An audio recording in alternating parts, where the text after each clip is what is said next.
ମାନିବିନି କାହାରି କଥା ମାନିବିନି ପିଇବି ମନ ଇଚ୍ଛା ପିଇବି। ତୁ ମଦ ପିଉଛୁ? ହଁ ପିଉଛି କେବଳ ତମରେ ବହୁଟା ପାଇଁ ମୁଁ ମଦ ପିଇବାକୁ ବାଧ୍ୟ ହେଇଛି। ଶୁଣୁଛୁ କଣ ତୋ ମନରେ ଅଛି? ତୁ ମୋ ପୁଅକୁ କଣ କହିଛୁ ଯେ ସିଏ ସେଇ ଦିନ ଠାରୁ ମଦ ପିଉଛି? ଶୁଣ ଆଜି ତୁ ଏ ଘରୁ ବିଦା ହବୁ ନହେଲେ ମୁଁ ନିଜେ ଏ ଘରୁ ବାହାରି ଯାଉଛି।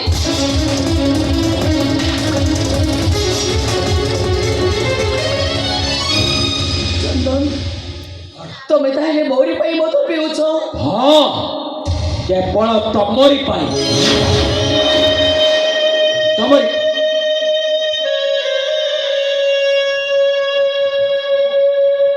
ଏମିତି ମଦ ନ ପିଇଲେ ତମ ପ୍ରତାରଣାକୁ ମୁଁ ଭୁଲିବି କେମିତି? ମଦ ପିଇ ତମେ ମତେ ଭୁଲି ଯିବାକୁ ଚେଷ୍ଟା କରୁଛ? ପାରକୁନା ପାଇଁ ଦୁଃଖରେ ଦେବଦାସ ମଦ ପିଇଥିଲେ ନିଜକୁ ତିଳ ତିଳ କରି ନଷ୍ଟ କରିଦେଇଥିଲେ। ଠିକ୍ ସେମିତି ତମେ ଦିନେ ଦେଖିବ ଏ ଚନ୍ଦନ ଚୌଧୁରୀ ମଦ ପିଇବି କୋଉ ଅପନ୍ତରାରେ ପଡ଼ି ମରିଯିବ। ସେମିତି କୁହନି ତମେ। କହିବି 100 ଥର କହିବି 1000 ଥର କହିବି ତମରି ପାଇଁ ମୋ ଜୀବନଟା ନଷ୍ଟ ହେଇଗଲା।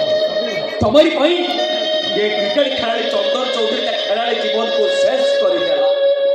ଏବେ ତାର କେବଳ ଗୋଟାଏ ପରିଚୟ he is a drunkard, he is a frustrated hero।